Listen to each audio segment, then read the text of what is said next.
हो, तुम्ही बरोबर ऐकताय. माझा नवरा चोरीला गेला आणि त्याची चोरी केली ती माझ्या घरातल्या लोकांनी. जेव्हा तुम्ही त्या चोराचं नाव ऐकाल तेव्हा तुमच्या पायाखालची जमीन सरकेल. मी तर त्या चोराला माझ्या नवऱ्यासोबत कशी आणि काय प्रकारात पाहिलं ते आज मी तुम्हाला सविस्तर सांगणार. मी कधी विचारही केला नव्हता की माझ्या नवऱ्याची चोरी होईल, आणि तेही माझ्याच घरात. ज्या घरात मी लहानाची मोठी झाली त्याच घराने माझ्याकडून माझा नवरा चोरला.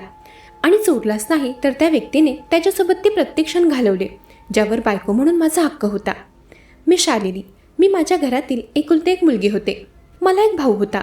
घरात आई बाबा आणि आम्ही भाऊ बहीण असं आमचं 4 जणांचं कुटुंब होतं. आता मी 25 वर्षांची आहे व दादा 28 वर्षांचा. दादाचं गेल्या वर्षीच लग्न झालं होतं. मी नोकरीसाठी बाहेर शहरात होते. त्या शहरात मला जवळजवळ 1 वर्ष होत आलं होतं आणि त्या 1 वर्षात माझी भेट कुणालसोबत झाली होती. कुणाल माझ्याच कंपनीत माझ्यासोबत जॉबला होता. आम्हा दोघांची जॉईनिंग सोबत झाली होती. त्यामुळे हळूहळू आमच्यात मैत्री झाली आणि त्या मैत्रीचं रूपांतर प्रेमात झालं. मी लग्न करणार तर कुणालसोबतच असं मी ठरवलं होतं. कुणालचंही तेच मत होतं. आता दिवाळीकरता मी काही दिवस माझ्या घरी आले होते. या वर्षाची दिवाळी आमच्या कुटुंबासाठी खास होती, कारण यावर्षी वहिनी आमच्यासोबत होती. वहिनी दिसायला देखणी होती. अजून दादा वहिनीचं बाळ नव्हतं. वहिनीने घर अगदी व्यवस्थित सांभाळून घेतलं होतं. परंतु हळूहळू मला दादा आणि वहिनीमध्ये काहीतरी वेगळं जाणवू लागलं. लक्ष्मीपूजन होताच आई बाबा मामाच्या घरी गेले होते. आई दरवर्षी लक्ष्मीपूजन झाल्यानंतर तिच्या माहेरी जायची. दरवेळी माझ्या बाबांनाही मोठ्या आग्रहाने त्यांच्या सासरवाडीत बोलावलं जायचं. यावेळीही दरवर्षीप्रमाणे आई बाबा मामाच्या घरी गेले होते. ते गेल्यानंतर घरात आम्ही तिघेच होतो, दादा वहिनी आणि मी.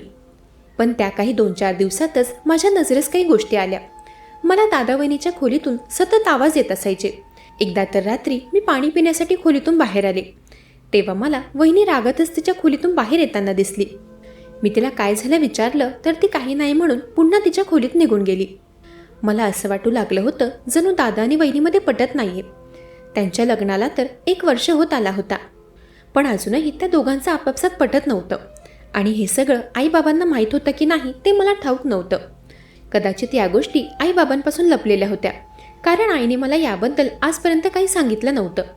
एके दिवशी तर मला दादा वहिनीच्या खोलीतून भांडणाचे आवाज आले. मी त्याबद्दलही सकाळी वहिनीला विचारलं, पण ती काहीच बोलली नाही. मला वहिनी सतत नाराज दिसायची. असो, त्या दोघांचा तो आपापसातला विषय होता. त्यांना मला काही सांगायचं नव्हतं, त्यामुळे मीही पुन्हा पुन्हा वहिनीला काही विचारणं योग्य समजले नाही. पुढच्या 4 दिवसांनंतर आई बाबा घरी परत आले होते. घरी आल्यानंतर आईबाबांच्या चेहऱ्यावर एक वेगळाच आनंद होता. त्या दिवशी दुपारी जेवणाच्या वेळेत आईबाबांनी माझ्या लग्नाचा विषय काढला. ते म्हणाले, तुझ्या मामाने तुझ्यासाठी खूप छान स्थळ बघितलं आहे. मुलगा चांगल्या पदावर नोकरीला आहे आणि त्याचं घरदारही चांगलं आहे. तू एकुलती एक सून होणार त्या घरची. बाबांनी माझ्या लग्नाचा विषय काढला तसं माझा चेहरा उतरला, कारण माझ्या मनात तर कुणाल होता. तेव्हा माझा नाराज चेहरा पाहून माझ्या आईबाबांनी मला विचारलं की शालिनी, तुझ्या मनात कोणी आहे का? कारण जेव्हा मुलीच्या मनाविरुद्ध काही घडतं तेव्हाच मुलगी अशा प्रकारे नाराज होते. आणि आता तुझं लग्नाचं वय आहे, त्यामुळे एवढ्यात मला लग्न करायचं नाही असं तर तू आता म्हणू शकत नाही. तेव्हा मी न घाबरता माझ्या मनात जे काही होतं ते आईबाबांना सांगितलं. तेव्हा दादा बहिणीही तिथेच होते. मी म्हणाले, आईबाबा, तुम्ही अगदी बरोबर ओळखलत. माझ्या मनात कोणीतरी आहे. त्याचं नाव कुणाल आहे. तो माझ्यासोबत माझ्याच कंपनीत जॉबला आहे. आता तो माझा सिनियर आहे. त्याला माझ्यापेक्षा 2 पट पगार जास्त आहे. तसंच तो या घराला शोभणाराही आहे. मला त्याच्यासोबतच लग्न करायचंय. माझं बोलणं ऐकून काही वेळ वातावरण एकदम शांत झालं. मग बाबा म्हणाले, शालिनी, तू आमची लाडाची मुलगी आहे. तुझ्या मनाविरुद्ध आम्ही काहीच करणार नाही. तू कुणाला घरी भेटायला बोलावून घे. माझ्या दादाचाही मला लव्ह मॅरेजसाठी पूर्ण सपोर्ट होता. घरातील कोणीही मला प्रेमविवाह करता नकार दर्शवला नाही. पण बाबा म्हणाले, शालिनी, अजून तुझा कुणाल आमच्या परीक्षेत पास झालेला नाही. त्याला आमच्या परीक्षेतही पास व्हायचंय. जर आम्हाला मुलामध्ये जराही कमी जाणवली तर कदाचित आम्ही लग्नाला नकार दर्शवू. त्यावर मी म्हणाले, बाबा, तुम्ही एकदा कुणालला भेटलात ना तर तुम्ही लगेचच त्याला होकार द्याल. तुम्हाला तो नक्की आवडेल. मी बाबांना 100% हमी दिली होती की माझा कुणाल खूप चांगला आहे आणि तुम्हाला तो नक्की आवडेल. मग बाबांशी बोलणं झाल्यावर, घरातल्यांची परवानगी मिळवल्यावर मी कुणालला सगळं काही सांगितलं आणि त्याला माझ्या घरी घरच्यांना भेटायला बोलावून घेतलं. कुणाल 2 दिवसांनंतर माझ्या घरी आला होता. त्याचा आदर सत्कार माझ्या घरच्यांनी अगदी छान प्रकारे केला. मी जेवढ्या कॉन्फिडन्सने माझ्या बाबांना बोलले होते की तुम्हाला कुणाल नक्की आवडेल, माझा तो कॉन्फिडन्स अगदी खरा ठरला होता. कुणाल माझ्या घरच्यांना फार आवडला होता. मग लवकरच आमचं लग्न ठरवण्यात आलं. कुणालच्या घरी फक्त त्याची आई होती. घरच्या सगळ्यांच्या संमतीने आमचं लग्न ठरवलं गेलं. पुढे लग्नाची तयारी सुरू झाली. मग काही दिवस कुणाल माझ्याच घरी थांबला होता. हळूहळू आमची लग्नाची शॉपिंग सुरू झाली. अचानक मला घरातील वातावरण बदललेलं वाटू लागलं. जसं की वहिनी व दादामध्ये आता भांडणं होत नव्हती. त्यांच्या खोलीतून आता भांडणांचे आवाज येत नव्हते. त्या दिवशी मी कुणालसोबत टेरेसवर बसले होते. तेव्हा मी त्याला सहजच विचारलं की कुणाल, आता आपलं लग्न ठरलंय आणि अजूनही मी तुला तुझी सासरची लोकं कशी वाटली याबद्दल काही विचारलं नाही. त्यावर तो म्हणाला, शालिनी, तुझ्या घरचे खूप छान आहेत, खास करून तुझी वहिनी. अच्छा, तुला वहिनीमध्ये असं काय वेगळं दिसलं की तू तिची पर्सनली माझ्याकडे प्रशंसा करत आहे? त्यावर तो म्हणाला, अगं खास म्हणजे मला असं म्हणायचं आहे की त्या घरात प्रत्येकाच्या आवडीनिवडीची किती काळजी घेतात. वहिनी असल्यामुळे घरात तुला एकही काम करण्याची गरज पडत नाही. मग तू लकी आहेस ना, आणि तुझ्यामुळे मीही लकी आहे, कारण तुझी वहिनी ती माझी वहिनी. त्यावेळी कुणाल माझ्या वहिनीचं माझ्याकडे कौतुक करत होता. ते मी कॅज्युअली घेतलं होतं. त्यावर मी असा वेगळा काही विचार केला नव्हता आणि तेच माझं चुकलं. पुढच्या दिवशी दुपारी जेवणाच्या वेळी वहिनीने सगळ्यांना मशरूमची भाजी वाढली, पण तिने कुणालला ती भाजी वाढली नव्हती. ते पाहून मला थोडा राग आला. मी वहिनीला म्हणाले, वहिनी, तू एवढ्यात कुणालला विसरलीस का? तो या घरचा जावाई आहे, त्याला विसरून कसं चालेल? तू कुणालला मशरूमची भाजी वाढायचं विसरलीस. त्यावर वहिनी म्हणाली, कुणालला मशरूम आवडत नाही, त्यामुळे मी त्याला ते वाढलं नाही. वहिनीचं बोलणं ऐकून मला क्षणभरासाठी धक्का बसला. माझ्या प्रियकराला मशरूम आवडत नाही हे आजपर्यंत मलाही माहीत नव्हतं. मग ते वहिनीला कसं माहीत? त्यावेळी मी तिच्याकडे संशयित नजरेने पाहिलं. तेव्हाच ती म्हणाली, बहुतेक मला वाटलं की कुणालला मशरूम आवडत नसतील. कुणाल नावाच्या मुलांना मशरूम आवडत नाही असं मला वाटलं, कारण माझ्या भावाचं नाव कुणालच आहे आणि तोही मशरूम खात नाही. त्यामुळे मी याच विचाराने कुणालला मशरूम वाढले नव्हते. तेव्हा माझ्या बोलण्यामुळे वहिनीने कुणालला मशरूमची भाजी तर वाढली, परंतु त्याने त्या भाजीला तोंडही लावलं नव्हतं. याचा अर्थ खरंच त्याला मशरूमची भाजी आवडायची नाही आणि म्हणूनच त्याने ती खाल्लीही नव्हती. वहिनीने त्यावेळी जोही बहाणा दिला होता तो मला पटला नव्हता. त्यावेळी मी त्या गोष्टीकडे दुर्लक्ष केलं. तो सगळा मी योगायोग समजले. परंतु अजून एक प्रकार माझ्या समोर आला. त्या दिवशी रात्री मला अचानक जाग आली. मी कुणालला भेटायला जाऊ लागले. मी जेव्हा त्याच्या खोलीजवळ आले तेव्हा वहिनी मला कुणालच्या खोलीतून बाहेर येताना दिसली. तिला पाहून मी गडबडले. मी तिला विचारलं की तू यावेळेला कुणालच्या खोलीत का गेली होतीस? तर ती म्हणाली, कुणाल या घरचा होणारा जावाई आहे, मग लाडाच्या जावायला काही कमी पडायला नको. त्याला पाणी हवंय का हेच विचारण्यासाठी मी त्याच्या खोलीत गेले होते. तेव्हाही मी तिच्यावर विश्वास ठेवला, पण आता मी त्यांच्यावर लक्ष देऊ लागले. नाश्त्याच्या टेबलावरही मी आता वहिनीवर लक्ष देऊ लागले होते.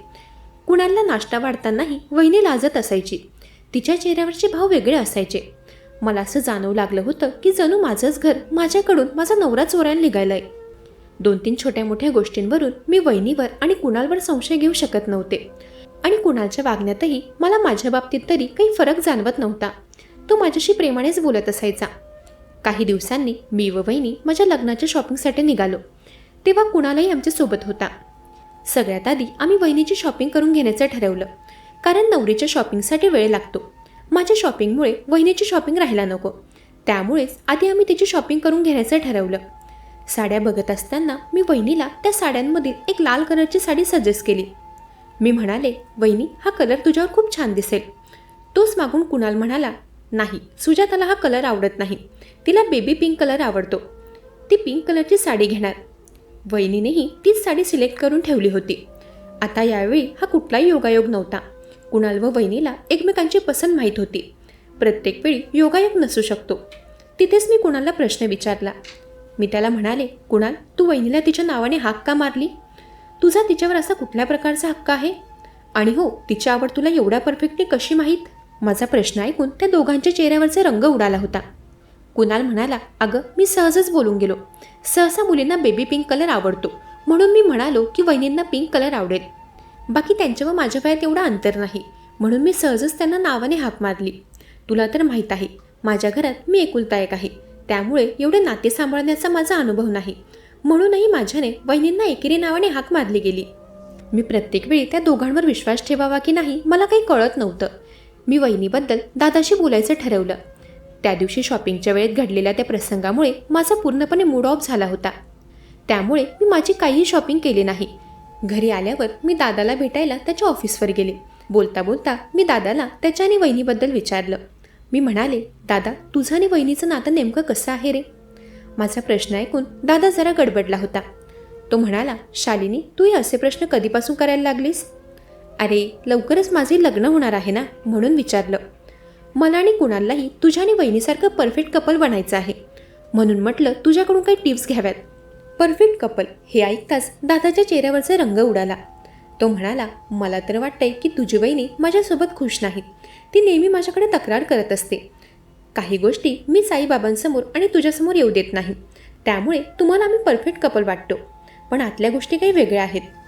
तेव्हा मी समजले होते की वहिनी दादासोबत खुश नाही. आणि आता तर त्यांच्यातील गोष्टी ऐकून माझा संशय पक्का होऊ लागला होता की नक्कीच वहिनीची नजर माझ्या होणाऱ्या नवऱ्यावर पडली होती. नंदेच्या नवऱ्यावर नजर टाकताना वहिनीला जराही लाज वाटली नसेल का? मला तर तिचा फार राग येत होता, परंतु मी स्वतःला सावरलं. माझ्या मनात सतत एकच वाक्य भिनभिनत होतं, माझा नवरा चोरला जातोय का? आणि त्या दिवशी माझ्या मनातला प्रश्न खरा ठरला. जेव्हा मी घरी आले तेव्हा मी कुणालला वहिनीच्या खोलीत पाहिलं. त्यावेळी आई बाबाही दुपारची झोप घेत होते. ते त्यांच्या खोलीत होते. मी तर दादाला भेटण्यासाठी त्याच्या ऑफिसमध्ये गेले होते. त्याच दरम्यान वहिनी आणि कुणालला वेळ मिळाला होता. त्यावेळी त्या दोघांना सोबत पाहून माझ्या पायाखाली जमीनच सरकली. आज जाताच मी वहिनीवर ओरडले. मी तिला म्हणाले, वहिनी, तुला माझा नवरा चोरताना लाज कशी वाटली नाही ग? तू विवाहित असूनही माझ्या नवऱ्यावर नजर ठेवत आहे. कुणाल या घरचा जावई आहे हेही तू विसरलीस. रोज माझ्या भावाशी भांडतेस आणि कुणालसोबत प्रेमाने वावरतेस. तुझं नेमकं काय चाललंय ते मला सगळं समजलंय. त्यावेळी माझा आवाज ऐकून आई बाबाही तिथे आले. तिकडचा माहोल बघून बाबांनी दादालाही फोन केला. काहीच वेळात तोही घरी आला. मी दादाला वहिनीचं सगळं वागणं सांगितलं. वहिनी एकसारखी रडत होती आणि कुणालाही प्लीज माझं बोलणं ऐकून घे असंच म्हणत होता. मी त्या दोघांना एकही चान्स दिला नाही. मी म्हणाले की तुम्हा दोघांचं आपापसात काय चाललंय ते मी समजले, पण मी तुम्हा दोघांना सोडणार नाही. तेव्हा दादाने मला शांत केलं. तो म्हणाला, शालिनी, जरा शांत हो. कुणाल काय बोलत आहे ते मला ऐकू दे. तेव्हा कुणाल बोलू लागला. तो म्हणाला, हो, सुजाता आणि मी एकमेकांना ओळखतो हे खरं आहे. सुजाता व माझी जुनी ओळख आहे. आमचं नातं मैत्रीसारखं आहे.